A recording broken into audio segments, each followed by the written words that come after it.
eu quero falar sobre aquilo que transcende o entendimento.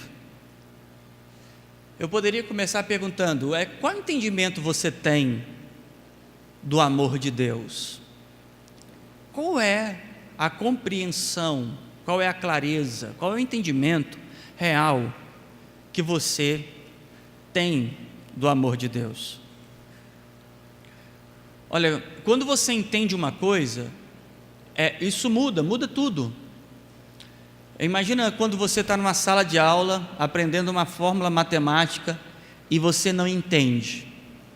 Você consegue resolvê-la?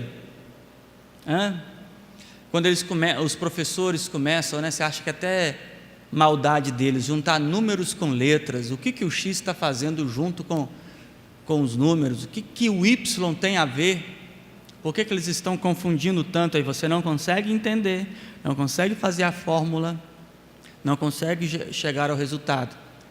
Aí eu não sei se já aconteceu com você, que depois de tanto explicar e você não entende, num belo momento o professor, reexplicando aquilo, você fala assim: não, então é isso, e consegue fazer, fica até empolgado, e começa a fazer um após o outro. Isso é resultado do entendimento.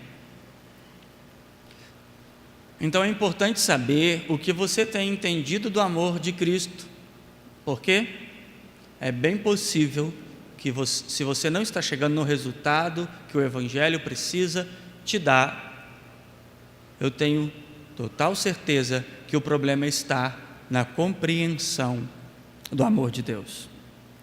Eu quero que você abra as Escrituras na carta de Paulo aos Efésios, no capítulo de número 3.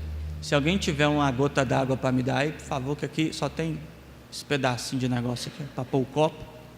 Alguém arruma um copo com água, por favor. Só metade, que o negocinho aqui eu já tenho.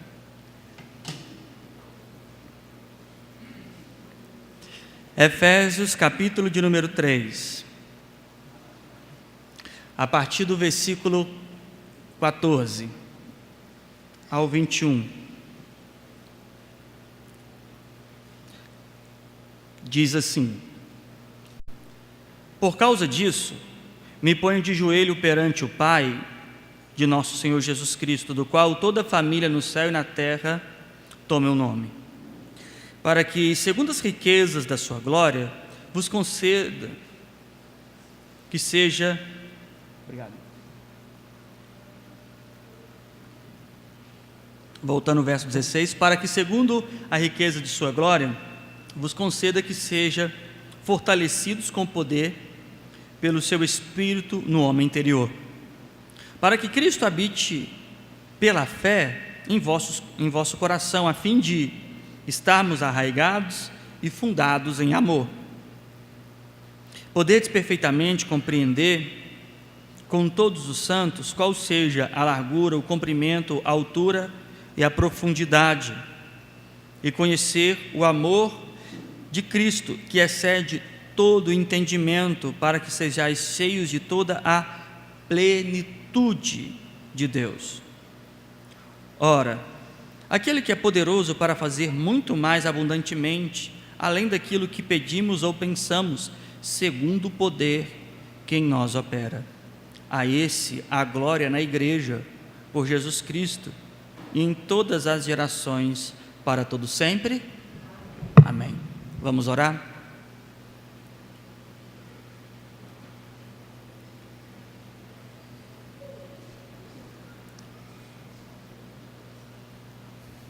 Deus,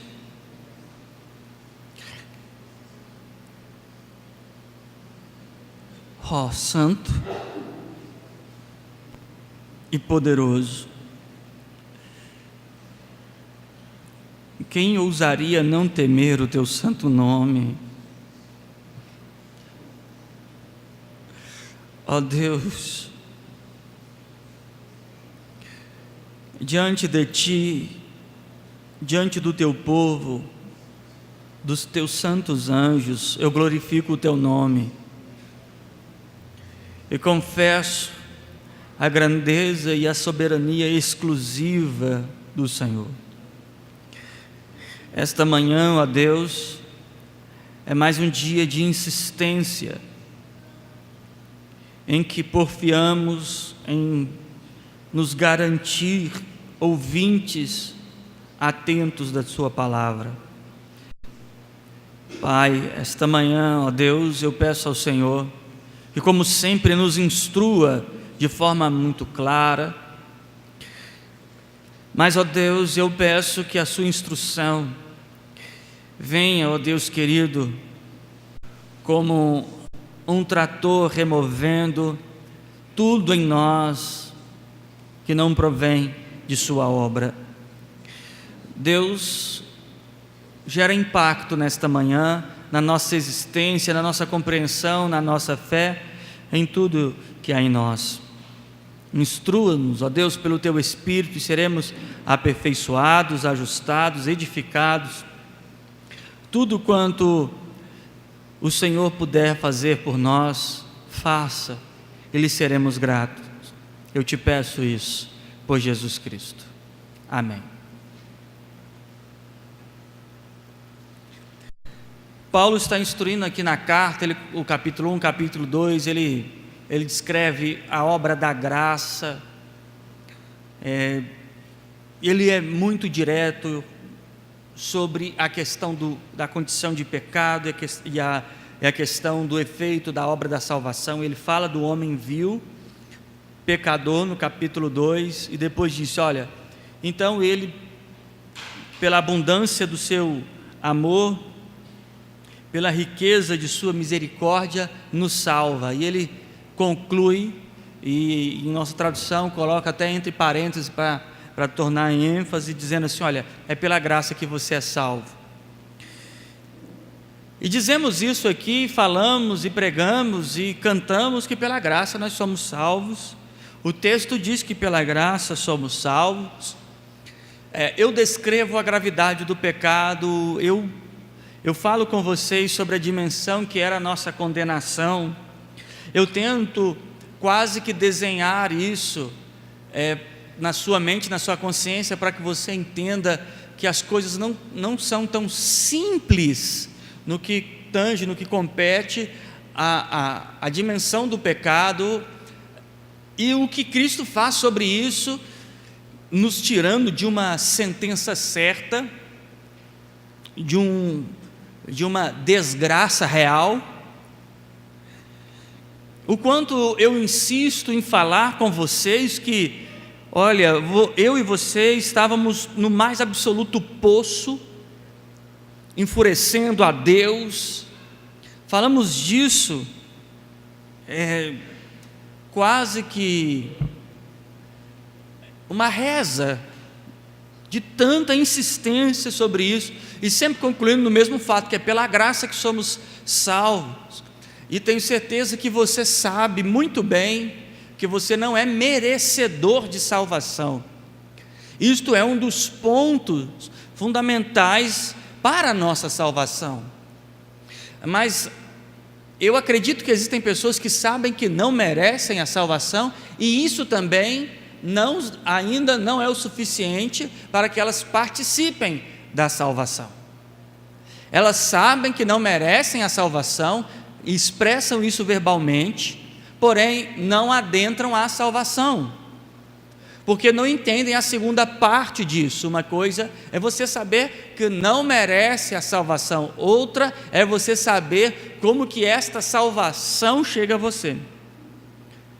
Então, quando chega no capítulo 3, e depois que Paulo conclui sobre a graça, e depois que ele começa a falar sobre a existência eterna de Cristo, ele começa o capítulo 3 falando sobre isso. O verso 14 ele diz, então, é por isso que eu estou de joelhos. O capítulo 3 ele começa dizendo que por causa da obra de Cristo aqui ele é prisioneiro, e quando chega no capítulo 14 ele fala, é por isso que eu estou de joelhos por vocês. Então ele estava orando por essas pessoas para uma finalidade. Olha o verso 16, para que segundo as riquezas de a sua glória, vos conceda que seja fortalecido com poder pelo seu Espírito no homem interior. Então Então ele coloca em oração para que, através de tudo que ele ensinou, esse povo seja fortalecido no homem interior. O verso 17 diz: para que Cristo habite pela fé em vossos corações, a fim de que, estando arraigados e fundados no amor, vocês possam compreender toda a dimensão do seu amor. O verso 14 está falando sobre a dimensão de sua obra. Quando fala assim, para que podeis perfeitamente compreender com todos os santos, ou seja, com todos os irmãos, qual seja a largura, comprimento, altura e profundidade, isso é dimensão. Quando você pensa em altura, largura, profundidade, você está descrevendo dimensão. Então ele está dizendo, olha, a minha insistência em oração é para que vocês compreendam a dimensão, a proporção.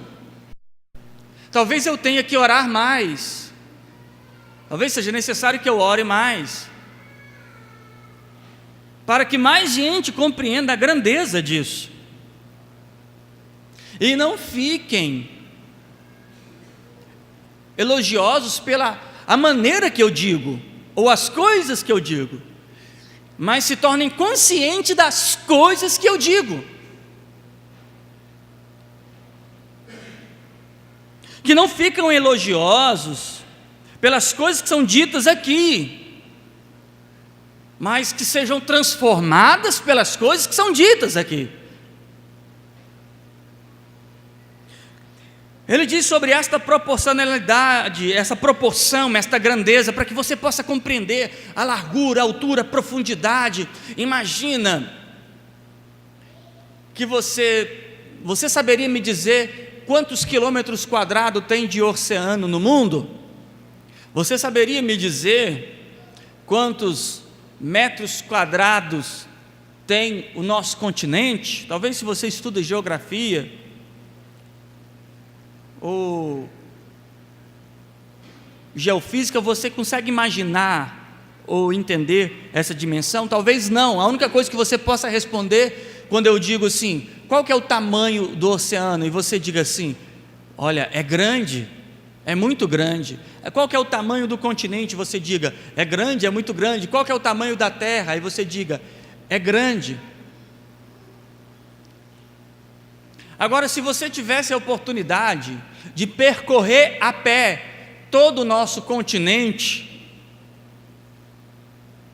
e voltar ao mesmo ponto de partida, e eu te perguntasse, qual é o tamanho de nosso continente?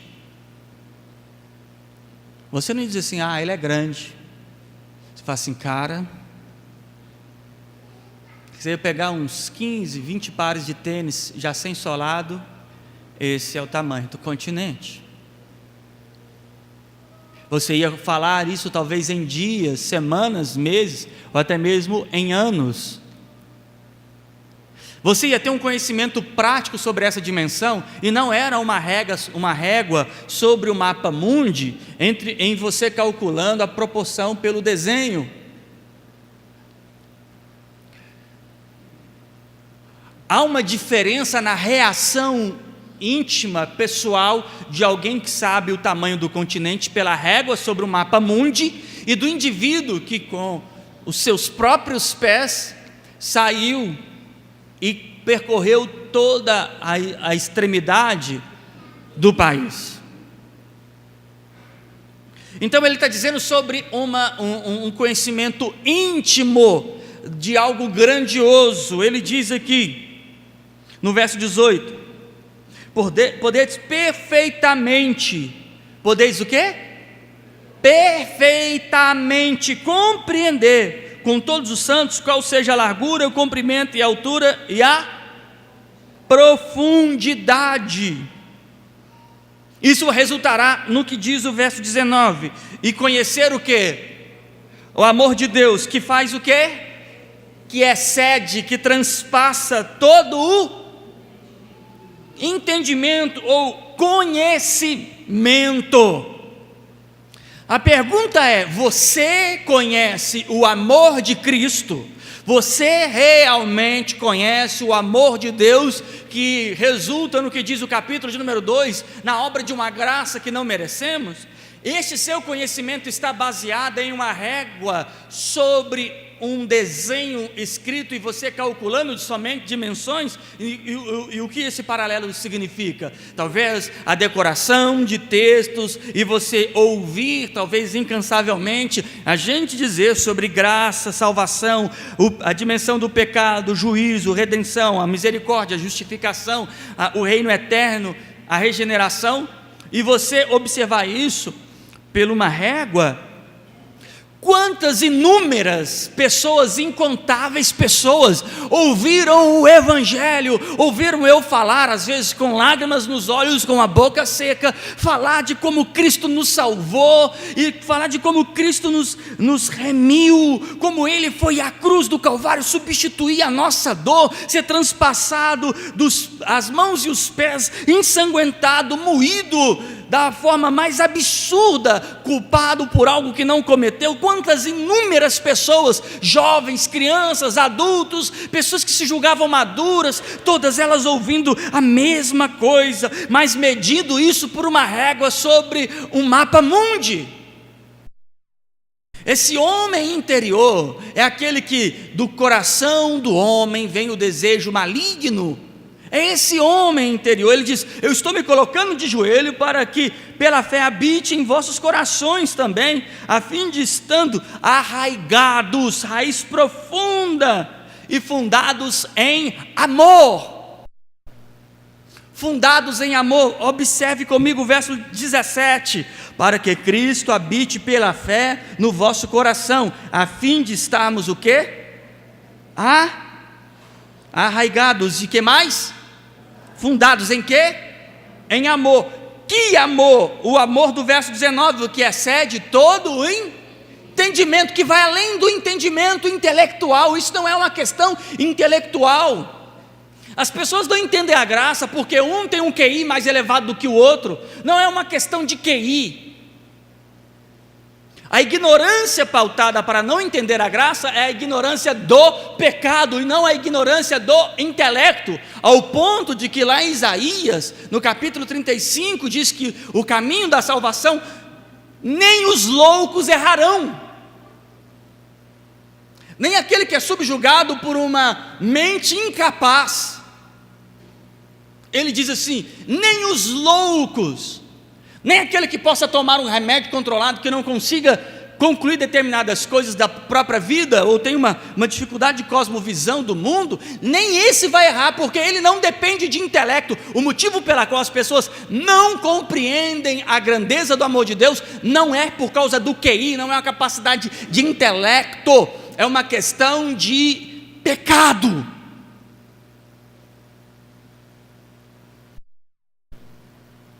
É uma questão de devoção, é uma questão de entrega, é uma questão de renúncia, é uma questão de profunda dedicação. Como eu citei sobre a escola no início, quando você está na escola e começa a dizer assim: eu não entendo isso, e começa a deixar a matéria para trás, quando vem a prova, o que acontece? Você leva pau. Você fala assim: não entendi. Todo mundo já teve alguém na sala de aula que era assim ou era assim? Não entendi, não quero saber não. Sério? Vai ser assim?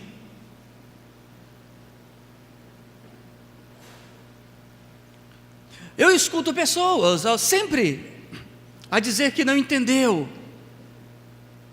a graça. Eu as entendo eu as entendo não ter entendido. Eu as entendo, mas não as justifico,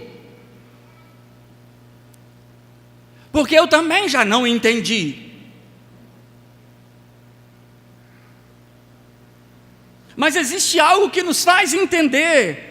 É o fortalecimento do verso 16 no Espírito, no homem interior, ou seja, produzindo santificação, produzindo profundidade em Deus, como diz o versículo de número 17, com raiz profunda. Ele começa a compreender a dimensão do que fez. foi feito, como diz o verso de número 18, e nisso resulta no conhecimento do amor de Cristo, que excede todo entendimento. Não tem entendimento do amor de Deus em nenhuma faculdade teológica, em nenhum curso disso ou daquilo outro. Ninguém terá entendimento da profundidade do amor de Deus por vias religiosas. Esse entendimento é o que transcende a compreensão humana. O verso 19 diz que o amor de Cristo que excede todo o entendimento. Não há ninguém. Lembra que ele vai dizer em Romanos capítulo de número 3, ele diz: não há quem entenda, não há quem busque a Deus, não há quem entenda isso. Você não entende isso porque você frequenta uma igreja, você entende isso porque você agora ouve o Evangelho e assume diante do Evangelho o que ele está dizendo, e agora começa a clamar pelo algo profundo. Paulo diz no verso 14 que se coloca de joelho para que alcance os irmãos esta finalidade, e é necessário que aquele que queira viver a verdade do Evangelho também se coloque de joelhos em clamor.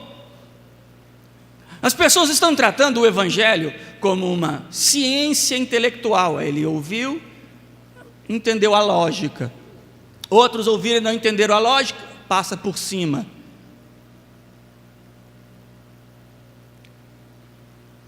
Quando eu leio o verso de número 19, o questionamento que gera na minha consciência é: quem tem esse entendimento? Quando pessoas largam a fé, que disseram com tanto fervor o quanto serviam a Deus, o quanto amavam a Deus, o quanto entendiam a graça de Deus, quando eles começam a se extraviar, buscando novamente uma vida arraigada em pecado e não na verdade, o verso 19 me traz a consciência de questionar: quem são os que entendem?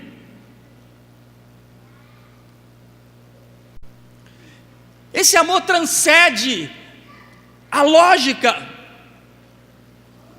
Vocês param para pensar que todos nós iríamos sofrer na maior condenação já vista e que será vista por todo o universo pelos séculos dos séculos. Nós, em nossa carnalidade, somos responsáveis pela a criação ou a existência de um ponto no universo para a sentença de tudo que nós somos. Imagine que você viva 40 anos, 60 anos, 70 anos, ou 30 anos, ou 20 anos. Tudo que você produziu nesse tempo é suficiente para uma sentença de juízo eterno.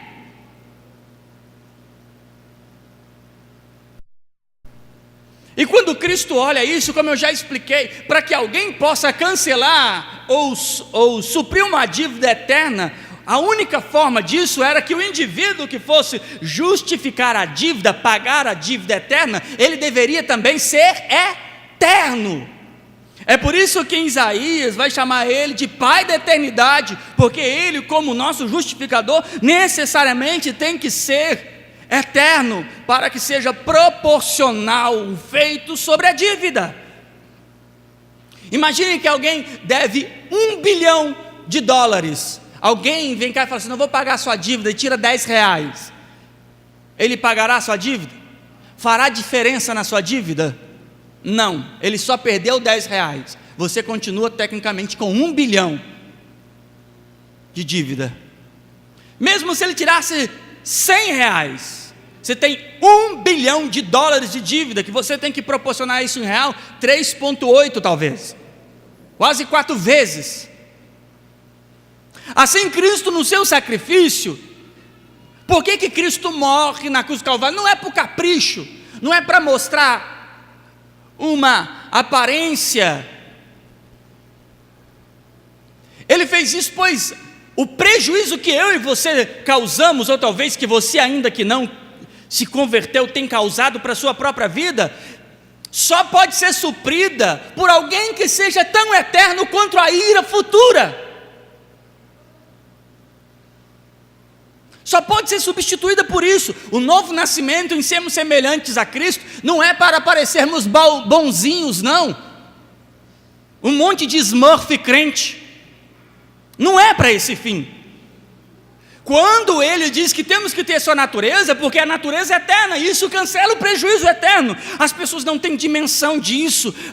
Cristo morreu por mim, que maravilha, Cristo morreu por mim. Entenda a profundidade, a largura, a grandeza, a dimensão disso. E um amor que excede toda e qualquer compreensão. Não há nenhum ser humano sobre a terra que tenha intelectualidade, capacidade intelectual, uso do seu cérebro suficiente para compreender isto. Este conhecimento é dado a nós pela graça de Deus. E uma coisa eu tenho a mais absoluta certeza, que sobre este lugar, sobre as nossas reuniões, o que não tem nos faltado é a graça de Deus para a nossa compreensão. Algo precisa mudar. O que precisa mudar? O que está no verso 14. Paulo se colocou de joelhos sobre aquele povo. Talvez seja necessário que eu me coloque mais de joelhos sobre vocês, mas eu quero ressaltar que o verso 14 também aplica a individualidade ou a coletividade de todos nós, no aspecto de orarmos mais para compreendermos aquilo que não compreendemos. E qual que é a prova que nós não compreendemos? O resultado da fração. O resultado da fração é a prova que não compreendemos.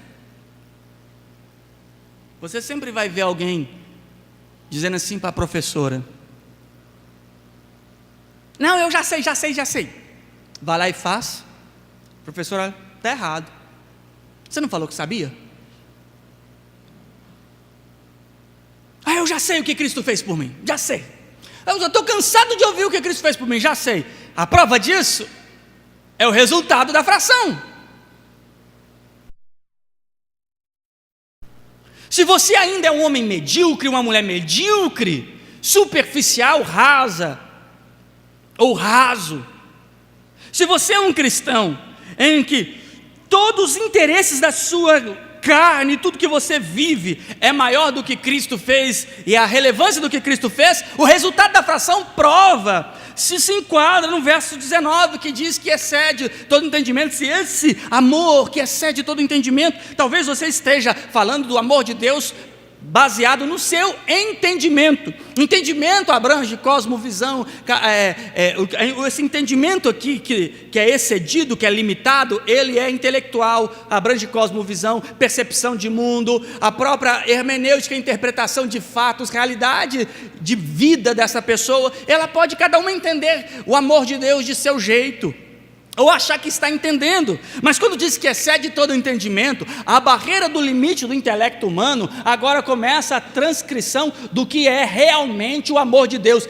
Esse amor de Deus começa a ser manifestado ao que transcende a capacidade intelectual. Então, imagine uma pessoa muito inteligente e a outra que você considera muito burra. Todas as duas só podem ter a compreensão do amor de Deus acima da capacidade intelectual. Então, tanto aquele que você que acha burro ou que acha inteligente, serão ensinados e compreenderão a mesma verdade.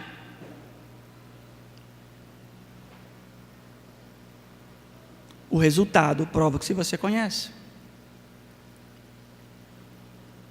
É invejoso, mente, é carnal. Uma coisa simples, se eu pegar o seu celular, abrir seus Facebook, suas fotos, seus status, seus trem tudo,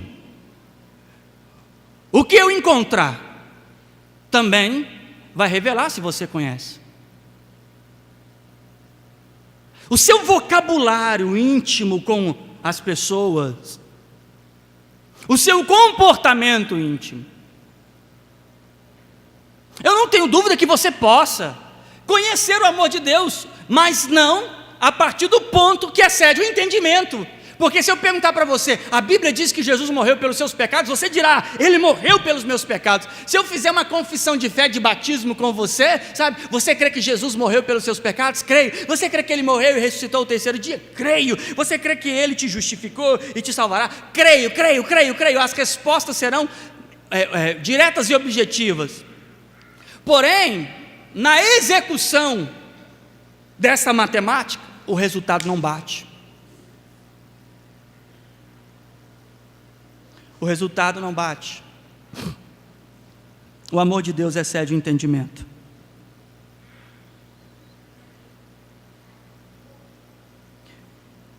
Não é pelo tanto que você está lendo a Bíblia. Não é. Estranho nós falarmos isso pelo tanto que nós insistimos em ler a Bíblia, né? O pastor de vocês diz assim, não, isso não vem pelo tanto que você lê a Bíblia. Tem pessoas que são tão doentias que ao dizer isso, elas são perigosas a partir de hoje nem ler mais a Bíblia. Porque as pessoas são doentias. Quando você diz assim, não, a salvação é pela graça, isso não vem de vós, ele vai cair na própria vida, carnalidade, porque são doentias pelo pecado. Você diz, não, diz-me oferta é voluntariado, não é lei, elas são doentias, elas estão doidas para não servir a congregação. As pessoas são doentias. É perigoso eu dizer aqui com todo, não é pelo tanto que você lê a Bíblia, porque eu não tenho sombra de dúvida alguma que as pessoas podem ler a Bíblia, saber onde o texto está, pregar onde o texto estava, assim, né? Eu vim cá e falar, abre aí em Amós, Abacuque, Sanfonias, Obadias, na 1, na 2, na 3 e na 5. E as pessoas, olha, ele fala o versículo na ponta da língua. Eu tenho uma grande dificuldade de decorar. Mas tem gente que, nossa, não é pelo tanto que você lê a Bíblia, não é pelo tanto que você vê as pregações, existe algo que está no verso 14, pelo que você se põe de joelhos, pelo que você realmente diz assim, Deus, eu preciso que isso seja feito na minha vida, eu não compreendo isso, me ajuda a chegar à conclusão disso. Existe aqui uma dose de renúncia, existe aqui uma dose incalculável de desconforto com a própria vida, existe uma dose incalculável de desprazer com o pecado. Não acha você, quem lê a Bíblia muito também mente, quem lê muito a Bíblia também comete adultério, quem lê muito a Bíblia também fala mal do próximo. Mas quem se põe de joelhos e se assume na posição que está em Tiago capítulo 4, aquele que se humilhar será exaltado, Deus resiste ao soberbo, porém dá graça àquele que se humilha. O que está em Tiago capítulo 4, de pessoas chegando diante de Deus, confessando seus pecados, lembra lá da parábola do fariseu e o publicano numa posição religiosa, o fariseu numa posição religiosa, o publicano chega diante de Deus, bate no peito dizendo que não era digno de Deus, não era digno de nada, e ele sai justificado daquilo. O fariseu conhecia as escrituras, ele congregava na sinagoga todos os sábados, ele prestava sacrifícios anuais, ele era o crente perfeito daquela geração. Porém, quem foi justificado é aquele que completou o que está em Tiago 4, se humilha e confessa as suas culpas. Se isso não é relação da sua vida, eu temo em te dizer e te preocupar, porque diz as Escrituras que o amor de Deus excede todo entendimento, excedeu dos fariseus, excedeu dos escribas, excedeu de toda aquela geração, excedeu do sacerdote, excedeu de quem condenou a Cristo, excedeu de todas as religiões, a religião romana, as religiões reformadas, todas elas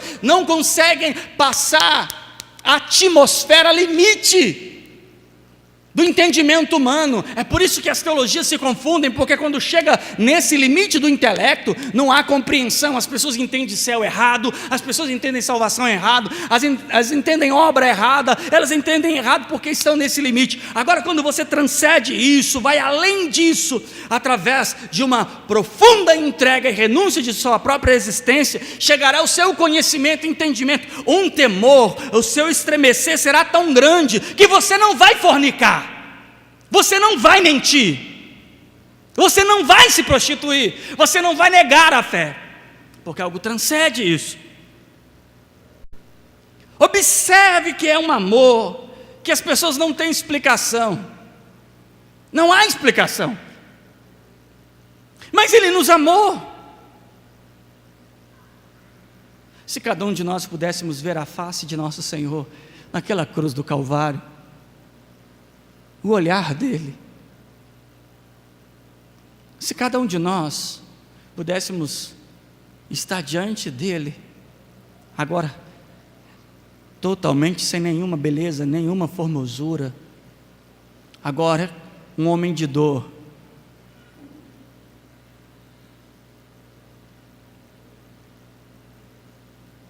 entenda que nem isso te faria compreender. Você sabia que muitas pessoas presenciaram o sacrifício de Cristo? Todas aquelas que viram Jesus lá pendurado na cruz, todas se converteram? Não. As pessoas achavam que não tinha. Entenda uma coisa: o pecado é pecado porque o homem existe em pecado.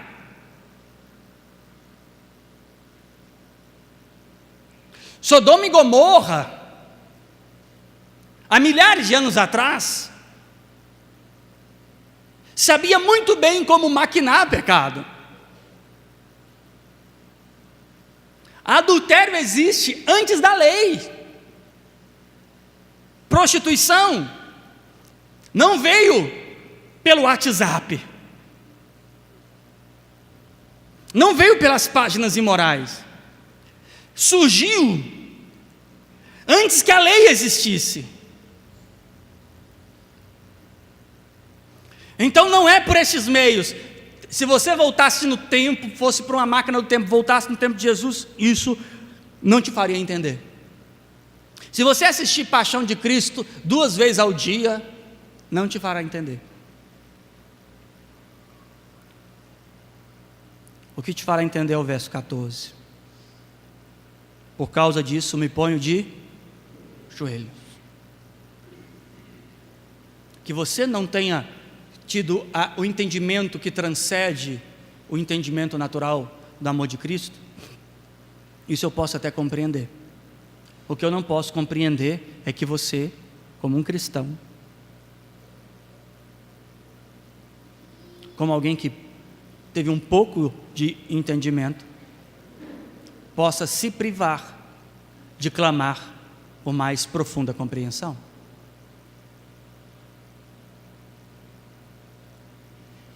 Eu vou fazer uma simples pergunta e você se responde. Qual tem sido a sua dedicação na oração? O resultado dessa fração mostra o conhecimento.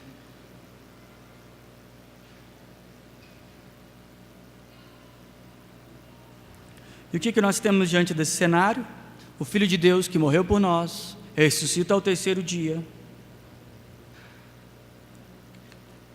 glorioso, santo, justo, e nós agora, aqui dentro, congregados, reunidos, participando de uma mesma mesa.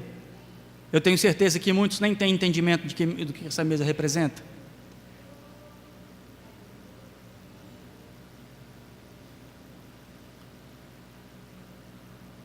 Eu me entristeço em saber que as pessoas podem olhar para isso e achar assim: eu sei isso.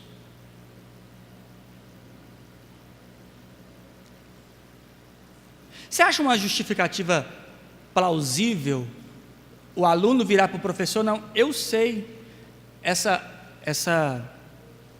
soma aqui, então faz. Eu não consigo.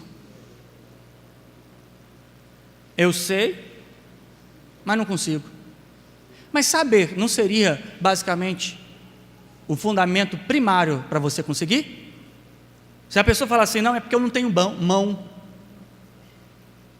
Aí talvez, eu estou com os 2 braços engessados. Eu sei, mas não consigo. Mas está inteiro, tem mão, tem braço, tem tudo? Tem. Sabe, faz. Eu não consigo. As pessoas dizem: eu sei o que Cristo fez e o que eu devo fazer. Mas qual que é a resposta que elas dão? Deixa eu ouvir? Fala alto, gente. Não consigo. Eu sei que devo obedecer. Não consigo. Está com o braço quebrado? Eu te pergunto, me responda você, qual força você acha que poderia, ou que está impedindo alguém que sabe e não consegue? Verso 14, por esta causa me ponho de joelho. O sistema religioso pega isso, né? Já viu campanha aí? Por esta causa me põe de joelho. Aí a pessoa quer emprego, por esta causa me põe de joelho. A pessoa quer não sei o que, por esta causa. A campanha está lá, por esta causa eu me coloco de joelho. Continua mostrando que eles não passam uma atmosfera disso. Eles não sabem no que isso transcende. Isso transcende todo o conhecimento, um amor que transcende, uma obra superior, a mais magnífica. Entenda, a obra da criação é magnífica. Em Atos chega a dizer que nós conhecemos Deus por tudo que está criado. Olha, quanto mais o homem explora a criação de Deus, ainda que a ciência vá profundamente com tecnologia, veja que quanto mais o homem com tecnologia aprofunda na dimensão da obra criada, menos ele acredita na obra criada. O ateísmo impera na ciência. O satélite Hubble tirou foto de uma galáxia a não sei quantos trilhões de anos-luz daqui, magnífico. A ciência que produz aqui fala assim: isso aqui não foi criado. Encontram criaturas no fundo do mar que jamais foram vistas. Não, isso aqui não foi criado. Tudo vem de uma ameba. Eu falo assim, inclusive a sua cabeça. Porque é impossível. E tudo isso é maravilhoso. Agora, toda a criação é maravilhosa, mas algo que me deixa muito mais impactado. Eu estava no interior e de madrugada eu ia olhar o céu. Falei com o companheiro: que céu maravilhoso. Sabe, parece que pegaram um balde de tinta e salpicaram pontos brancos, mas é muito, muito. Eles dizem que se contar a estrela da verruga, olha, eu falo com você, se eu contasse eu ia virar um verrugão, de tanta estrela, e magnífico, acho lindo, mas quando eu olho para o homem pecador, que eu conheci, eu olho para o que Cristo fez, eu sinto que até o meu pulsar sanguíneo muda, as minhas mãos soam, o meu peito bate de outra maneira. Eu olhei para as estrelas e fiquei maravilhado, mas eu olho para o sacrifício de Cristo, eu fico impactado. Mas isso tem que transcender. Então a minha oração agora, junto com você, é para que você tenha entendimento de Cristo. Senão você vai ser um bom frequentador de igreja, ou até de igrejas, achando que Deus estará esperando que você frequente alguma denominação no domingo, porque você precisa pagar a sua conta religiosa. Mas é algo muito mais do que isso, algo que a sua cabeça, o seu coração, a sua compreensão, isso mobiliza tudo que você é, e você não é exatamente mais aquilo, ainda que você tenha ajustes e imperfeições, mas algo que ainda transcende tudo isso está aqui, latente, pulsando na sua consciência, de que é algo muito, muito grandioso. Raízes que eram tão profundas de pecado, de malícias, foram quebradas, arrancadas, uma natureza foi transportada para o reino dele. Algo surpreendente aconteceu, ele se manifesta em carne, algo transcendente aconteceu, ele agora muda e regenera esse homem pecador. Me desculpa, eu não posso concordar com um cristianismo medíocre, raso, que é mais uma ofensa diante de Deus do que uma adoração diante de Deus. Se não for para que você se dedique a Cristo, não se dê o trabalho de ser cristão. Se não for para que você se dedique a se inclinar e confessar diariamente quem você é, e olhar para o que ele fez e superar toda a adversidade, e você ir acima de tudo, de você amar o detestável, porque Cristo te amou sendo detestável. Se não for para você ser assim, eu quero te dizer com todo o amor e com toda a certeza, não se dê o trabalho de ser um cristão.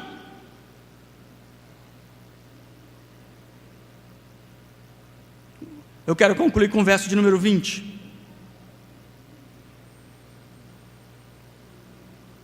Ora, aquele que é poderoso para fazer tudo muito mais abundante do que aquilo que o quê? Segundo o seu poder que opera. Aí você diz, eu quero, Deus, conhecer e viver esse amor que transcende todo entendimento. O verso 20 ele chega assim, o verso 14 diz, por esta causa eu me coloco de joelho, e o verso de número 20 ele diz, e quando eu pedir, ele vai fazer ainda muito mais do que eu possa pedir. Aí quando eles pegam o verso 20, já não basta eles distorcerem o verso 14, quando chega no verso 20, a outra campanha, pedir além, ele vai me dar além do que eu pedir. Aí você diz, ou você olha e diz, como é possível eles conseguirem observar que aqui está falando de coisas, está falando da compreensão do amor do verso 19, está falando da raiz profunda do verso 17, está falando da dimensão do verso 18 e do clamor do verso 14, agora não simplesmente de acordo com os limites do meu vocabulário ou compreensão momentânea, mas que ele lançará sobre mim acima e muito maior do que a minha verbalização na oração poderá descrever, através do poder que agora em nós opera, que é o seu poder, pelo seu evangelho, pelo seu Espírito. O resultado disso, verso 21, a este a glória aonde? Na onde? O que você é? Aonde que vai ser manifestada a glória então? Em nós. Através de quem? E o efeito disso em todas as...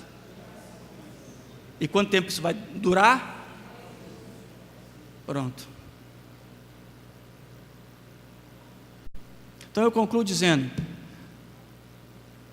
não é ler mais, é orar mais.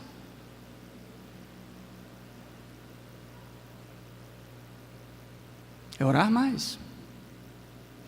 Mais estudos, 3 horários por dia, 5 sessões de estudo por dia,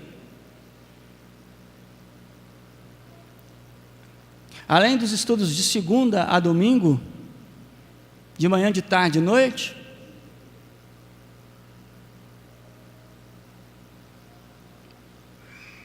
Não, é orar mais. Tenho certeza que a dificuldade está no verso 14.